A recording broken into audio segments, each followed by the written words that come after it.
Salam Bapak Ibu, Saudara-saudari, senang berjumpa dengan Anda di dalam ibadah online bersama dengan kami, Gereja GKP BMDC Pangkal Pinang. Bila ibadah ini telah menjadi berkat bagi Anda, silakan Bapak Ibu, Saudara-saudari membagikan link ibadah ini kepada keluarga, teman, atau kerabat Anda. Berikut MDC News.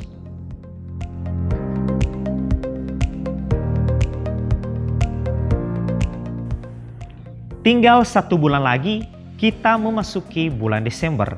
Dan perayaan hari kelahiran Yesus Kristus akan dilaksanakan pada tanggal 17 Desember 2024, perayaan Natal Anak. 24 Desember 2024, perayaan Natal Image. Dan 25 Desember 2024, perayaan Natal Umum. Oleh karenanya, mari kita membawa persembahan khusus untuk acara tersebut yang dapat ditransfer melalui rekening yang tertera di layar atau melalui amplop persembahan Natal yang telah disediakan panitia. Ibadah profesi muda diadakan pada hari ini dimulai pada pukul 19 waktu Indonesia Barat di gereja. Kelas pemuridan hidup dalam kerajaan Allah atau dasar kekristenan DK angkatan ke-46 diadakan setiap hari Minggu dimulai pada pukul 11 waktu Indonesia Barat setelah ibadah kedua selesai. 1 jam dalam hadirat Tuhan menjadikan 23 jam hidup bermakna. Mari mengalaminya melalui keintiman dengan Tuhan.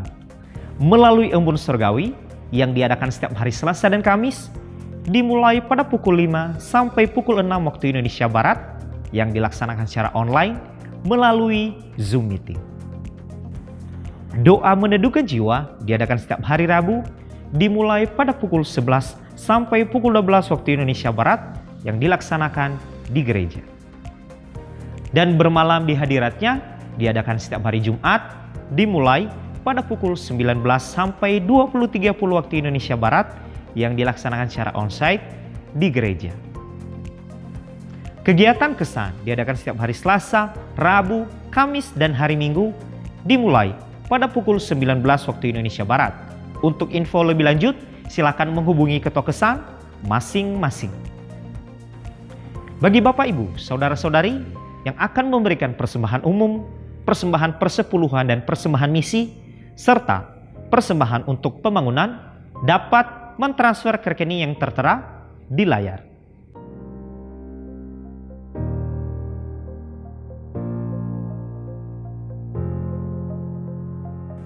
Untuk mengetahui info lebih lanjut tentang Gereja GKP BMDC Pangkal Pinang, Bapak Ibu Saudara-saudari dapat mengikuti Facebook dan Instagram MDC Pangkal Pinang atau subscribe akun YouTube GKP BMDC Pangkal Pinang.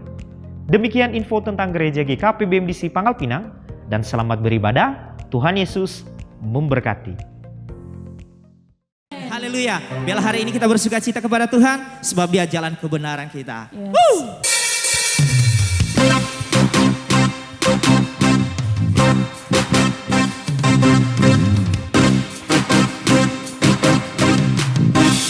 Mari sama-sama jemaat Tuhan katakan, Yesus jalan kebenaran, jalan kehidupan itu yang Yesus katakan. Aku percaya amin, di dalam nama-Nya ada keselamatan kekal. Yesus jalan kebenaran, jalan kehidupan itu yang Yesus katakan. Aku percaya amin, di dalam nama-Nya ada keselamatan kekal. Glory haleluya, glory haleluya, glory haleluya, glory haleluya. Di dalam nama-Nya ada keselamatan kekal. Segala kebenaran dan jalan kehidupan itu yang Yesus katakan. Aku percaya amin, di dalam nama-Nya ada keselamatan kekal. Yesus jalan, Yesus jalan kebenaran dan jalan kehidupan itu yang Aku percaya, amin. Di dalam namanya ada keselamatan kekal. Glory, glory, haleluya. Glory, haleluya. Glory, haleluya. Glory, haleluya. Di dalam namanya ada keselamatan kekal.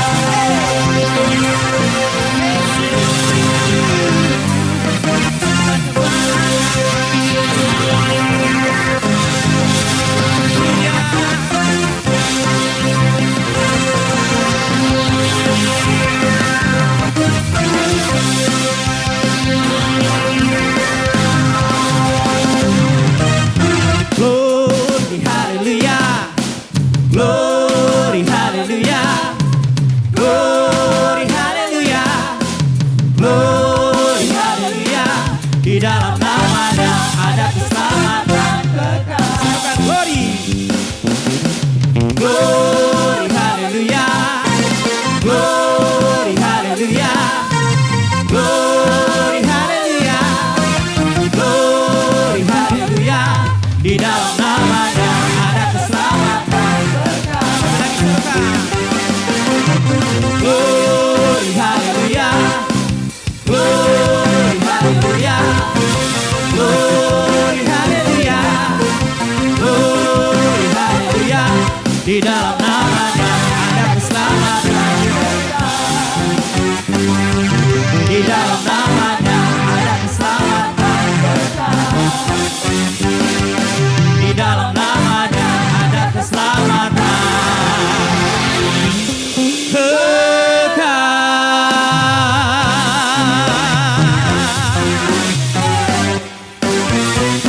Haleluya, segala kemuliaan bagimu Tuhan, sebab hanya di dalam namanya ada kemenangan.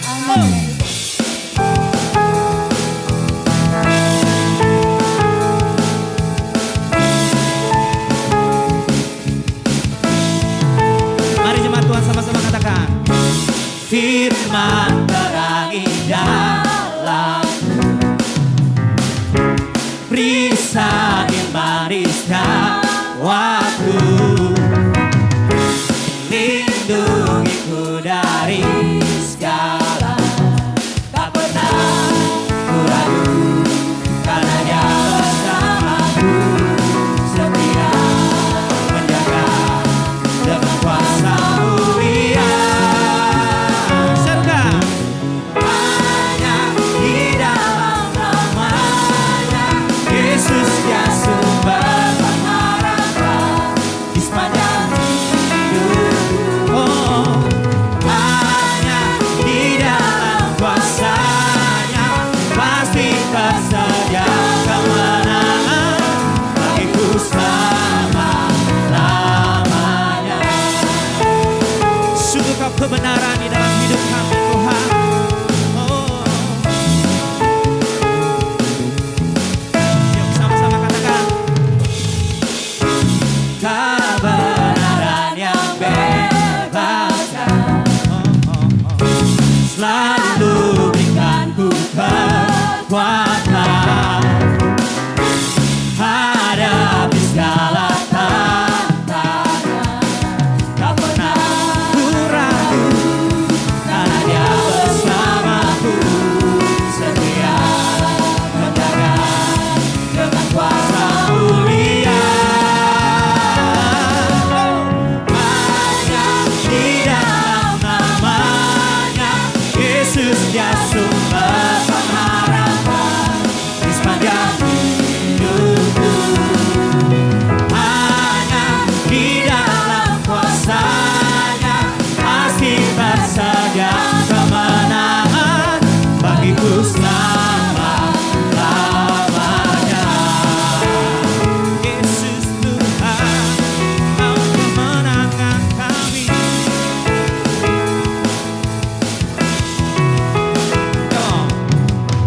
Dalam namanya ada pengharapan, dalam kuasanya kemenangan. Hanya di dalam namanya Yesus dia sumber pengharapan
bersorak-sorai bagi Tuhan, sebab Dia Allah yang dahsyat.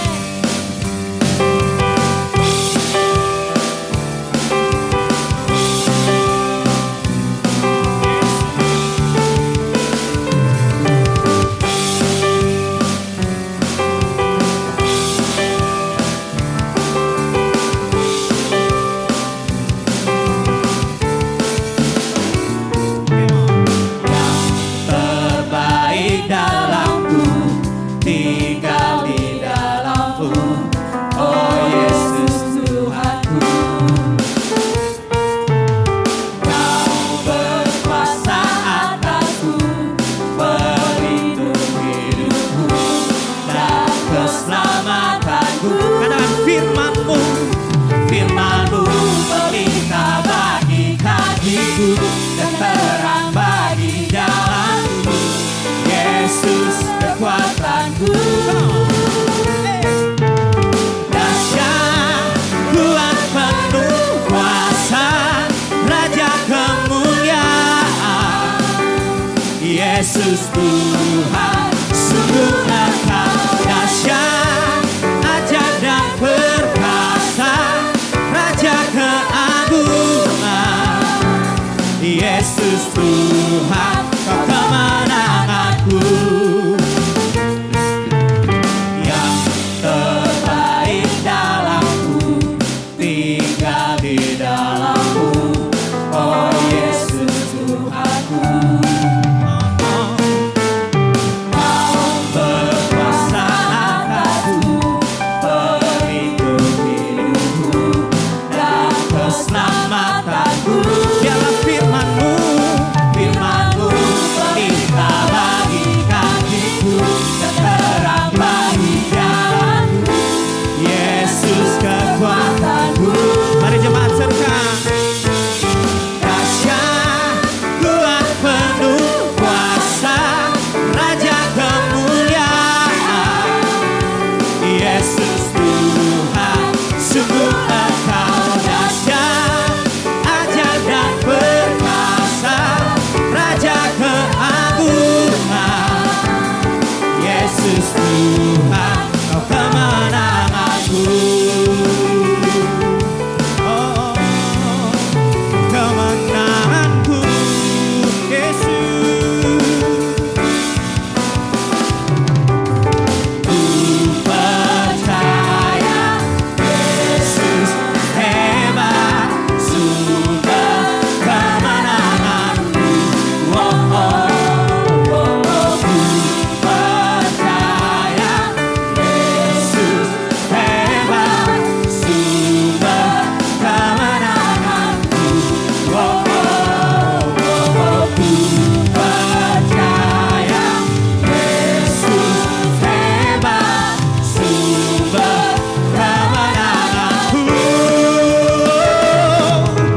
Dahsyat, kuat penuh kuasa, Raja kemuliaan,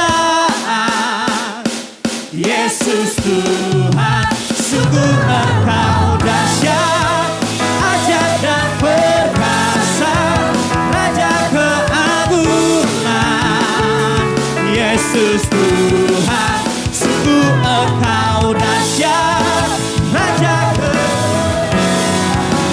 ajaib dan perkasa, Yesus Tuhan, Kau kemenanganku. Yesus Tuhan, Kau kemenanganku.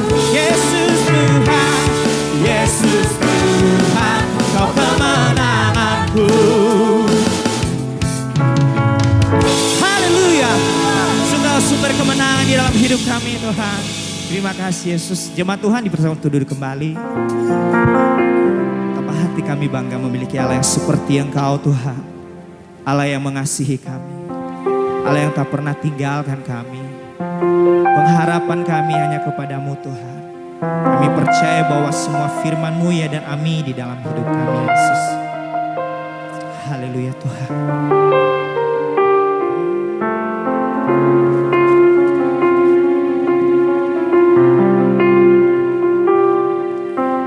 Haleluya Yesus.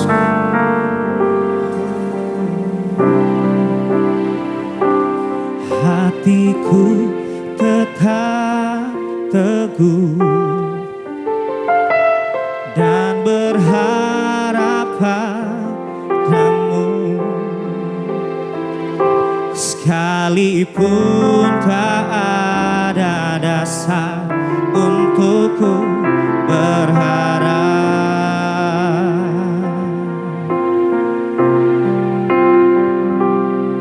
Sebab Kau Yesus Tuhan tak pernah ingkar janjimu, Kau pasti genapi semua firman-Mu. Amin.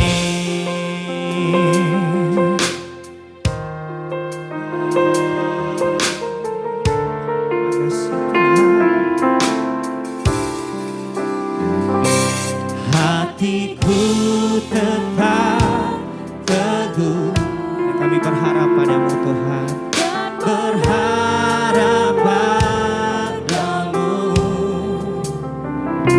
sekalipun tak ada dasar untukku berharap.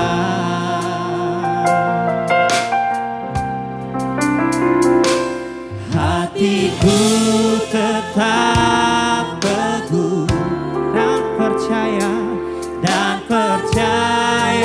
padamu, sekalipun tak ada dasar untukku percaya.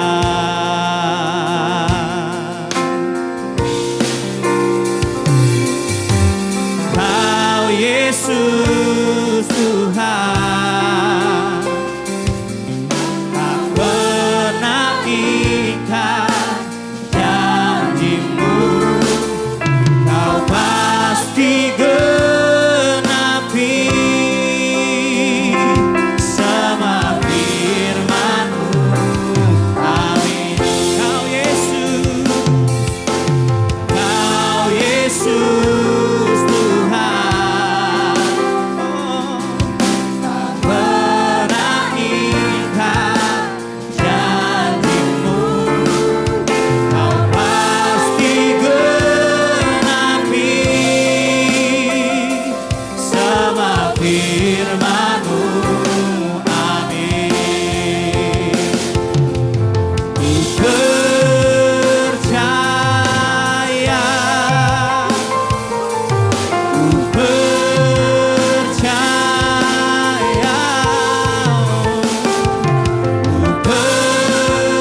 Yesus Tuhan, tak pernah ingkar janjimu, kau pasti genapi, kau pasti genapi, kau pasti genapi, kau pasti genapi, kau pasti genapi. Sama firman-Mu, amin. Kau Yesus Tuhan, tak pernah ingkar janji-Mu, kau pasti genapi. Sama firman-Mu, amin. Kami percaya Tuhan, ku percaya, ku percaya, ku percaya sama firman-Mu, amin. Sungguh kami percaya bahwa setiap apa yang Kau firmankan yang akan ada di dalam hidup kami Tuhan. Sebab Kau adalah kebenaran yang kami percaya dan kami harapkan. Yesus Tuhan, harapan kami hanya kepada-Mu saja. Sebab sungguh tak ada Allah yang seperti-Mu, Allah yang mengasihi kami, Kau Allah yang setia, yang tak pernah tinggalkan kami. Kepadamu Tuhan kami berserah, kami percaya. Yesus Tuhan, Kaulah segalanya di dalam hidup kami, Kau segalanya. Sungguh tak ada yang seperti-Mu Tuhan. Kepadamu kami bawa hidup kami. Yesus, kami tetap teguh di dalam-Mu. Haleluya. Besar dan mulialah nama-Mu, ajaib segala perbuatan-Mu di dalam hidup kami.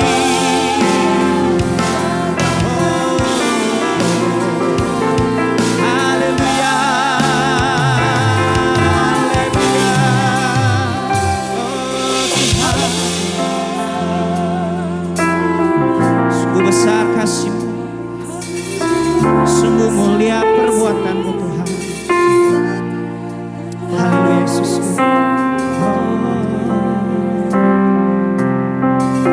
Terima kasih Tuhan. Haleluya.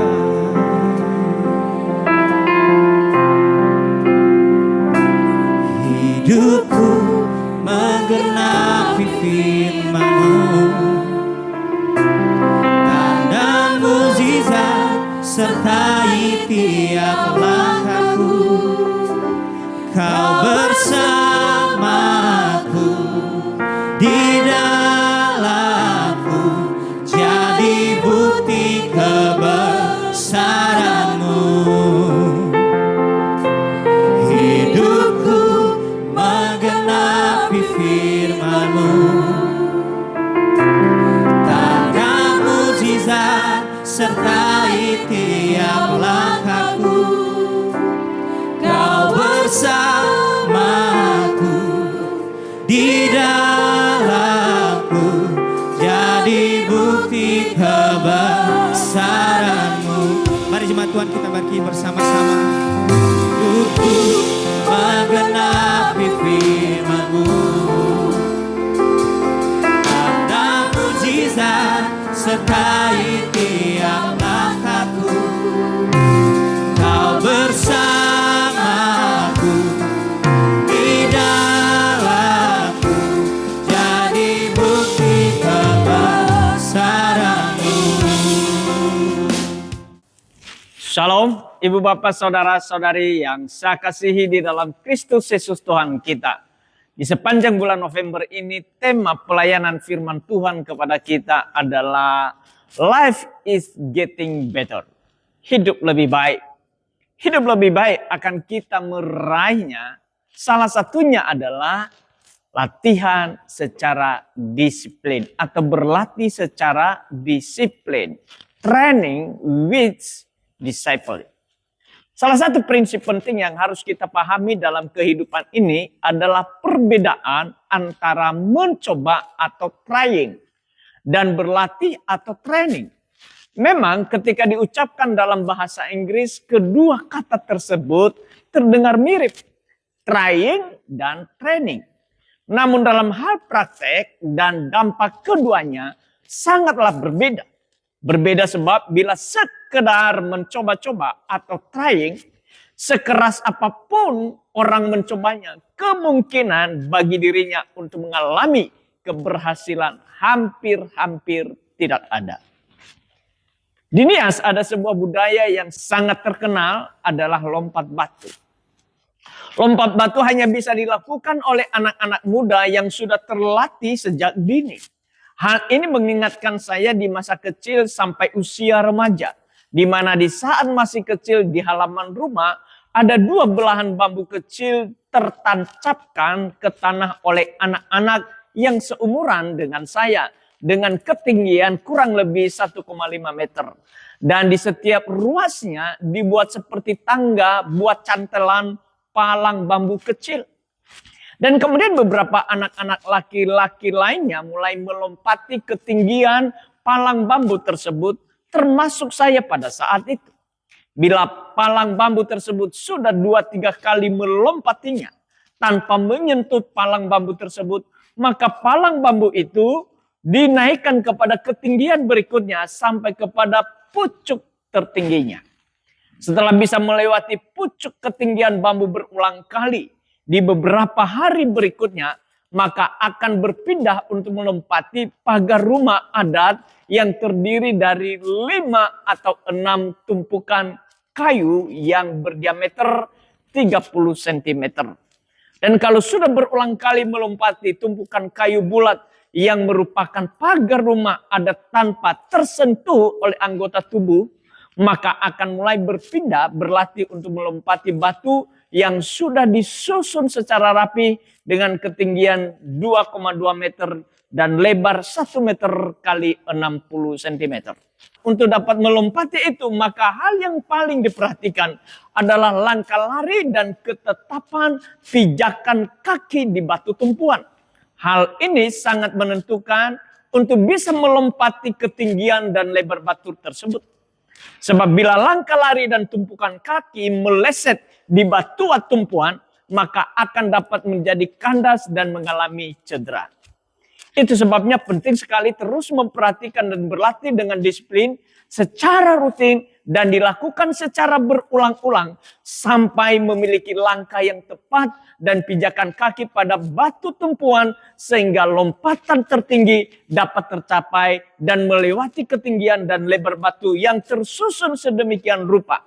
Tidak sekedar mencoba-coba, namun keseriusan berlatih secara berulang dan disiplin.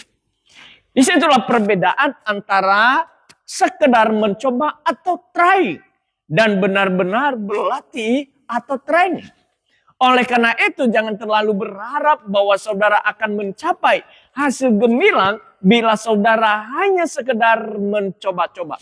Lain halnya kalau saudara benar-benar berlatih dengan disiplin. Kalaupun saudara tidak berhasil menjadi seorang juara dengan berlatih secara konsisten seperti itu, maka saudara akan dapat mencapai hasil yang lebih baik daripada yang saudara sebelumnya. Bukankah hal itu yang menjadi salah satu tujuan utama dari orang dalam berlatih? Demikian pula halnya bila saudara ingin menjadi seorang pribadi yang memiliki kualitas kehidupan yang lebih baik. Life is getting better. Seperti yang telah saya paparkan di dalam khotbah di minggu pertama di bulan ini. Untuk mengalami perubahan peranan dari berlatih dan sikap yang disiplin tidak boleh diabaikan. Mengapa? Karena untuk menjadi seorang atlet bulu tangkis yang tangkas, saudara perlu berlatih dengan disiplin yang bermain bulu tangkis setiap hari. Untuk menjadi seorang pemain piano yang handal, saudara perlu berlatih dengan disiplin, yaitu bermain piano setiap hari.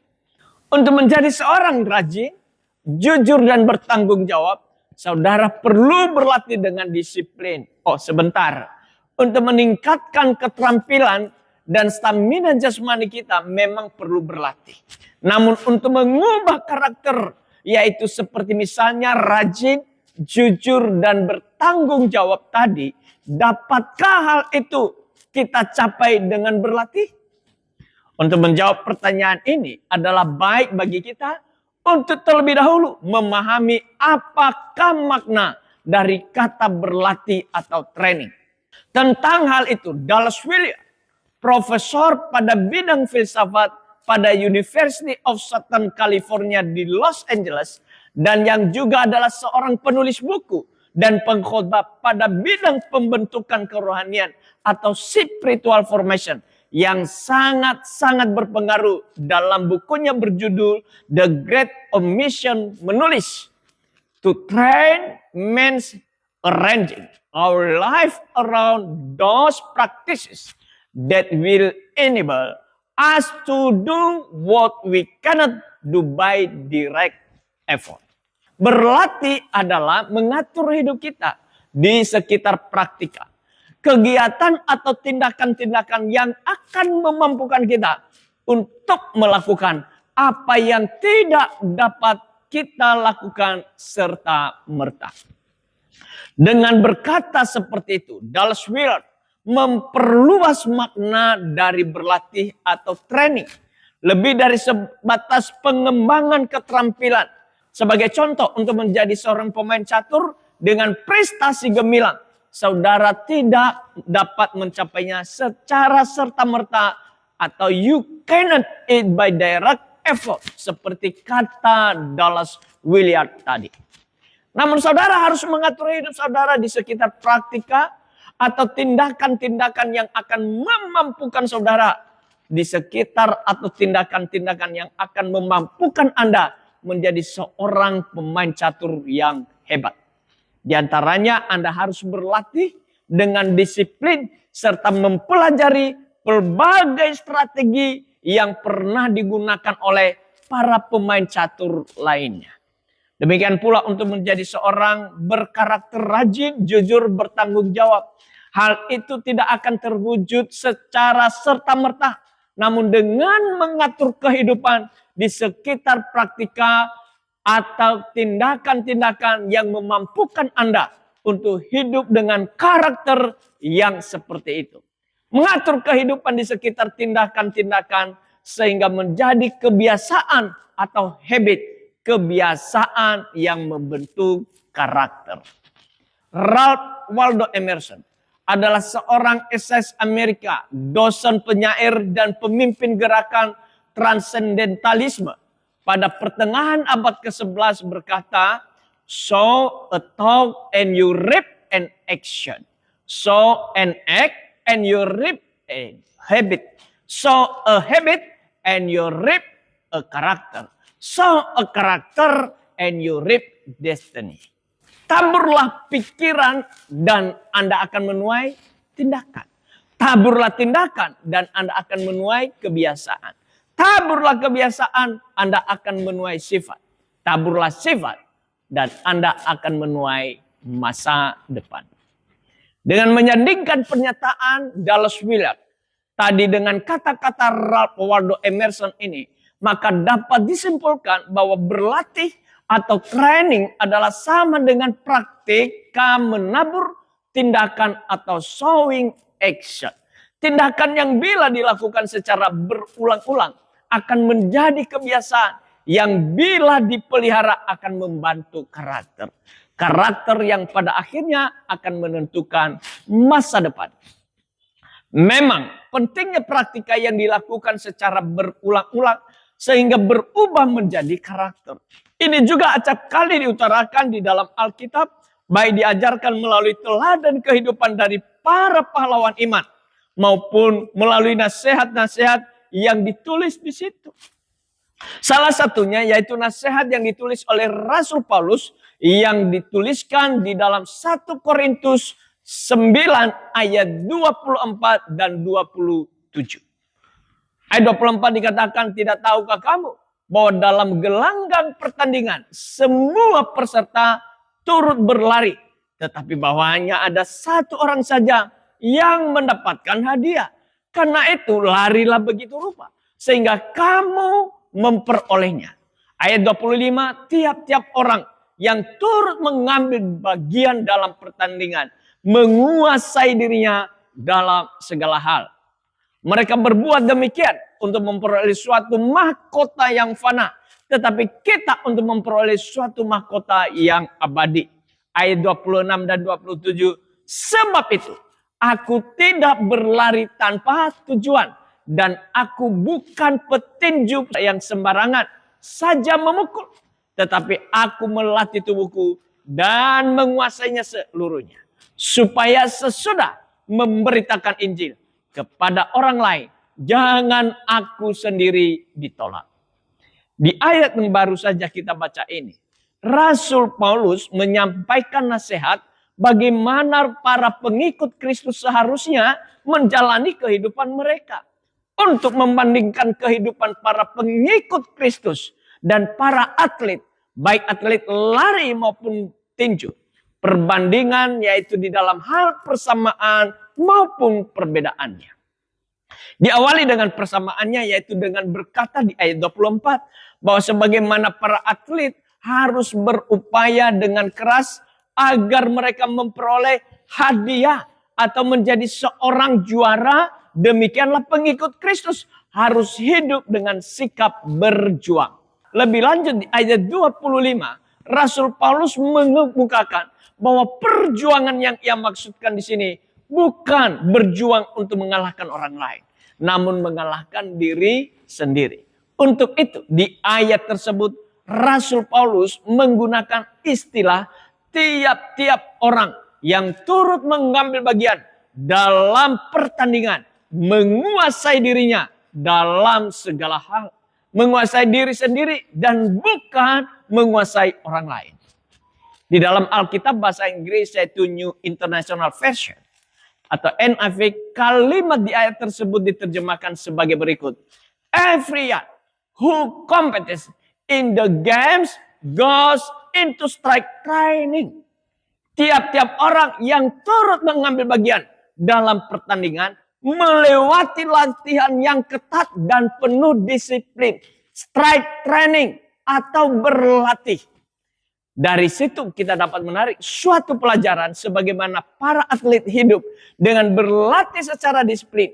Demikianlah para pengikut Kristus hidup dengan perilaku yang sama. Yaitu juga berlatih secara disiplin. Berlatih dalam hal apa dan untuk apa? Di dalam kalimat selanjutnya ayat 25 tersebut Rasul Paulus mengatakan perbedaan antara atlet dengan para pengikut Kristus. Apabila para atlet berlatih secara mendisiplinkan dirinya untuk memperoleh mahkota yang fana, maka para pengikut Kristus harus melakukannya untuk memperoleh mahkota yang abadi. Dari situ dapat ditarik kesimpulan bahwa bila atlet melakukan latihan jasmani secara disiplin demi meraih hadiah jasmani yaitu mahkota yang fana, maka para pengikut Kristus bukan sekedar melakukan latihan jasmani, karena sasaran mereka bersifat abadi. Untuk itu para pengikut Kristus harus hidup di dalam latihan atau disiplin rohani. Memang di dalam pembentukan karakter maupun pembentukan kerohanian atau spiritual formation lebih banyak digunakan istilah disiplin rohani daripada latihan rohani. Walaupun sebenarnya makna dari kedua istilah tersebut adalah sama. Hanya saja karena kata latihan atau training lebih dikonotasikan. Pada umumnya digunakan istilah disiplin rohani. Hal ini adalah dengan mengacu kepada kata-kata Rasul Paulus di ayat 27. Namun aku melatih tubuhku dan menguasainya. Kalimat yang di dalam Alkitab bahasa Inggris, English Standard Version, dikatakan dan diterjemahkan menjadi but I discipline my body and keep it under control. Namun aku mendisiplinkan tubuhku dan mengendalikannya. Kalau kita baca kalimat selanjutnya di ayat tersebut, yaitu supaya sesudah memberitakan Injil kepada orang lain, jangan aku sendiri ditolak. Maka kita dapat mengambil satu kesimpulan, Rasul Paulus mendisiplinkan tubuhnya untuk tujuan rohani. Sehingga dari situ kita dapat memahami bahwa yang dimaksud dengan mendisiplinkan tubuh di ayat itu bukanlah dalam arti berolahraga, namun sebagai bagian dari hidup dengan disiplin rohani. Memang di dalam hal pembentukan karakter maupun pembentukan kerohanian atau spiritual formation, lebih banyak digunakan istilah disiplin rohani daripada latihan rohani. Walaupun sebenarnya makna dari kedua istilah tersebut adalah sama. Hanya saja karena kata latihan atau training lebih dikonotasikan tentang latihan secara jasmani. Lebih lanjut, bila kita menelaah apa yang dinasihatkan oleh Rasul Paulus di ayat-ayat yang telah kita baca tadi, maka kita dapat mengambil pelajaran bahwa disiplin rohani atau melakukan latihan secara rohani adalah pertama diperlukan untuk mengalami kemajuan. Yang saya maksudkan dengan kemajuan di sini adalah kemajuan dalam seluruh aspek kehidupan secara utuh. Itulah kemajuan antara lain dalam hal kedewasaan rohani, keeratan relasi dengan Kristus, pertumbuhan karakter yang sehat, dan kehidupan jasmani yang bugar. Tentang hal ini harus dipahami bahwa di dalam Alkitab antara kehidupan rohani, jiwani, dan jasmani sesungguhnya bersifat terpadu dan saling terkait satu dengan yang lain. Sebagaimana yang telah saya sebutkan di awal tadi, untuk mengalami kemajuan tersebut, kita perlu memahami perbedaan antara training dan trying. Apabila dalam training terdapat unsur keseriusan secara disiplin, maka tidak demikian halnya dengan trying atau mencoba. Sebagai contoh, saudara coba-coba bermain gitar. Artinya saudara hanya akan bermain gitar 1-2 kali saja dan bukan melakukannya secara konsisten. Seperti yang telah saya utarakan, sikap seperti itu tidak akan mengakibatkan saudara mengalami kemajuan dalam hal keterampilan bermain musik. Karena dalam bermain musik, disiplin dalam berlatih tidak dapat dinafikan. Hal ini nampak dalam kehidupan para maestro musik seperti Yo-Yo Ma, pemain cello yang sangat legendaris, maupun Lang Lang, musikus yang dipandang sebagai salah satu pianis yang terbaik di dunia pada masa kini. Sebagaimana yang dilaporkan oleh radio klasik FM, Yo-Yo Ma berlatih 3-6 jam setiap hari. Demikian pula halnya dengan Lang Lang, ia berlatih 2-8 jam per hari. Walaupun sudah dipandang sebagai maestro dalam bidang musik, tetap saja mereka dengan disiplin berlatih setiap hari sampai sekarang. Pentingnya disiplin bukan hanya dalam hal kemajuan keterampilan untuk bermain musik atau hal-hal lainnya saja. Tetapi juga seperti yang ditulis oleh Rasul Paulus di dalam 1 Korintus 9 ayat 25 tadi. Yaitu penting untuk membawa kemajuan dalam kehidupan rohani. Itulah kemajuan di ayat 25 tersebut ia istilahkan sebagai memperoleh mahkota yang abadi. Berarti niatan saja atau intention tidaklah cukup. Niatan tersebut harus diwujudkan dalam tindakan yang dilakukan secara disiplin. Selanjutnya yang kedua adalah tidak meniadakan peranan dari anugerah. Hal ini perlu dipahami. Sebab kebanyakan orang berpandangan bahwa kehidupan kekristenan adalah semata-mata berdasarkan pada anugerah, bukan upaya manusia.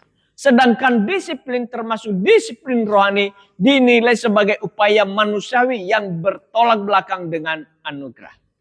Memang kehidupan kekristenan adalah karena anugerah. Hal ini adalah benar. Namun bukan berarti bahwa anugerah meniadakan disiplin rohani. Sehingga disiplin rohani bersifat bertentangan dengan anugerah. Hal tersebut dijelaskan oleh Tuhan Yesus dalam perumpamaan yang ia paparkan dan dituliskan dalam Matius 22 ayat 1 sampai ayat 14. Dalam perumpamaan tersebut, Tuhan Yesus mengutarakan tentang seorang yang tanpa mengenakan pakaian pesta telah hadir dalam perjamuan kawin yang diselenggarakan oleh seorang raja. Sikap dan tindakan orang tersebut membangkitkan amarah sang raja sehingga ia dicampakkan keluar. Memang kalau orang tadi dapat hadir dalam perjamuan kawin tersebut, hal itu bukan karena dia berhak, tetapi semata-mata karena anugerah atau kebaikan dari sang raja. Namun bukan berarti dengan demikian ia tidak memiliki tanggung jawab, yaitu mengenakan pakaian yang pantas untuk pesta. Melalui perumpamaan tersebut, Tuhan Yesus menegaskan bahwasanya anugerah tidaklah meniadakan tanggung jawab. Di dalam hal ini termasuk tanggung jawab untuk membangun disiplin rohani. Artinya disiplin rohani tidaklah bertentangan dengan anugerah. Sebaliknya, orang yang hidup semau-maunya, yaitu berpandangan bahwa anugerah tidak perlu ditanggapi dengan sikap bertanggung jawab, justru telah meremehkan anugerah Allah itu sendiri. Itulah sikap dan ajaran yang lazim disebut sebagai hyper grace. Dan yang sesungguhnya merupakan cheap grace alias anugerah yang murahan. Apabila kita membaca Efesus 2 ayat 8 dan 1 Korintus 15 ayat 10. Kita dapat melihat bahwa Rasul Paulus secara lugas mengakui pentingnya anugerah Allah dalam kehidupannya. Namun di saat yang sama, yaitu di dalam 1 Korintus 9 ayat 27, tadi ia juga mengungkapkan bahwa ia tidak mengabaikan peranan dari disiplin rohani bagi kehidupannya. Sehingga di situ seperti yang telah kita baca tadi, ia menulis, I discipline my body and keep it under control. Aku mendisiplinkan tubuhku dan mengendalikannya. Berarti memang disiplin rohani tidaklah meniadakan peranan dari anugerah. Justru tanpa disiplin rohani, anugerah menjadi murahan. Dari semua tadi kita dapat mengambil kesimpulan bahwa yang ketiga disiplin rohani merupakan bagian ketiga, tanggapan yang seharusnya terhadap anugerah. Hal ini sama seperti orang yang bercocok tanam. Di dalamnya terkandung dua aspek. Aspek pertama yaitu menanamkan serta memelihara. Dan aspek yang kedua yaitu pertumbuhan dari apa yang ditanam dan dipelihara tersebut. Jelas aspek pertama yaitu tindakan menanam dan memelihara merupakan tanggung jawab dari si petani. Sedangkan aspek yang kedua yaitu terjadinya pertumbuhan merupakan karya Allah. Dan bukan karena si petani yang mengerjakannya. Hal itu dikemukakan oleh Rasul Paulus di dalam 1 Korintus 3 ayat yang ke-6. Berkata, aku menanam, Apolos menyiram, tetapi Allah yang menumbuhkannya. Dengan menulis seperti demikian, Rasul Paulus mengemukakan bahwa seperti pertumbuhan dari suatu tanaman adalah semata-mata karena anugerah Allah. Hal yang sama dengan kemajuan atau perubahan dalam kehidupan. Perubahan sehingga hidup lebih baik. Life is getting better adalah karena anugerah Tuhan. Namun agar anugerah Allah tersebut tidak tersia-siakan, maka Paulus dan Apolos memiliki tanggung jawab, yaitu dengan merawatnya sebagaimana yang seharusnya. Itulah tindakan yang bagi kita harus diwujudkan dalam bentuk membangun disiplin rohani. Seperti yang telah kita lihat tadi, sikap disiplin itu dikemukakan Rasul Paulus dalam 1 Korintus 9 ayat 27. 45. Di situ ia berkata bahwa seperti halnya dengan para atlet yang berkeinginan untuk meraih kemajuan dalam kehidupannya, maka para pengikut Kristus harus melewati latihan-latihan yang ketat dan penuh disiplin atau goes into strike training. Di dalam hal ini yaitu disiplin secara rohani. Apabila prinsip ini diterapkan kepada perubahan kehidupan agar menjadi lebih baik, maka berarti latihan rohani atau disiplin rohani yang membawa perubahan kehidupan tidaklah boleh diabaikan di dalam kehidupan kita.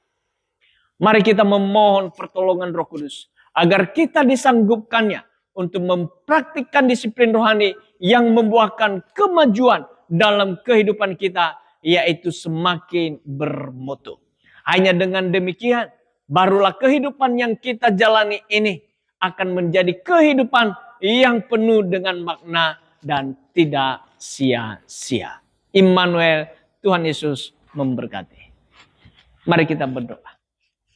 Tuhan, kami bersyukur kepadamu karena kasih karuniamu Engkau telah memanggil dan memilih kami menjadi orang yang diselamatkan dari dosa dan dalam kehidupan kebinasaan. Engkau memberikan kami hidup yang kekal. Namun dalam menjalani kehidupan kami sampai kepada kekekalan ini, kami memiliki tanggung jawab untuk memelihara dan merawat kehidupan kami, untuk hidup kami semakin hari semakin lebih baik. Itu adalah merupakan sebagai tanggung jawab dan respon kami kepada anugerah-Mu. Oleh sebab itu tolonglah kami ya Tuhan, di dalam kami hidup berlatih, untuk melatih hidup kami sampai kepada keserupaan kepada Kristus. Tolonglah kami ya Tuhan, agar kami sungguh-sungguh dari waktu ke waktu mengalami hidup yang lebih baik, sampai kepada kehidupan kesempurnaan dan keserupaan di dalam Kristus. Karena hanya dengan demikian, dengan segala pertolongan Roh Kudus-Mu dalam hidup kami, untuk dalam menjalani hidup ini, untuk kami terus berlatih mengerjakan hal-hal yang Engkau mau, hal-hal yang Engkau kehendaki ya Tuhan. Itulah yang membawa kami kepada rancangan indah-Mu yang semula, yaitu menjadikan kami serupa dengan gambaran-Mu.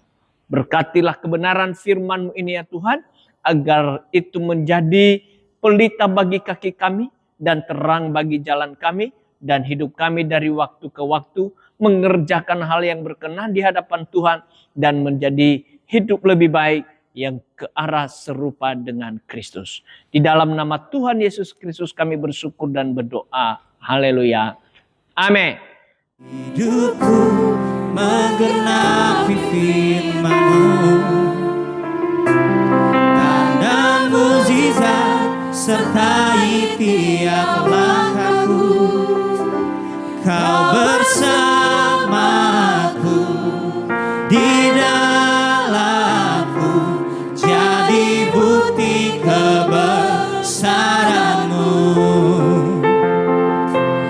Hidupku menggenapi firman-Mu, tanda mukjizat sertai tiap langkahku. Kau bersamaku di dalamku, jadi bukti kebesaran-Mu. Mari jemaat Tuhan kita bagi bersama-sama. Hidupku menggenapi firman-Mu, tanda mukjizat sertai tiap langkahku. Kau bersamaku di dalamku, jadi bukti kebesaran-Mu. Mari kita akhiri ibadah kita hari ini. Biarlah kita arahkan seluruh hidup kita kepada Tuhan dan mengangkat kedua belah tangan kita untuk menerima berkat-Nya. Terimalah berkat dari Allah Bapa yang mengasihi engkau di dalam Kristus Yesus Tuhan kita, dan di dalam persekutuan Roh Kudus, menyertai, memimpin dan menuntun langkah demi langkahmu, sehingga apapun yang engkau buat dibuatnya engkau berhasil dan beruntung. Tuhan memberkati engkau dan melindungi engkau. Tuhan menyinari engkau dengan wajah-Nya dan memberikan engkau kasih karunia-Nya hari ini sampai untuk selamanya. Di dalam nama Tuhan Yesus Kristus yang diberkati, Tuhan berkata bersama, amin. Selamat hari Minggu, Tuhan Yesus memberkati.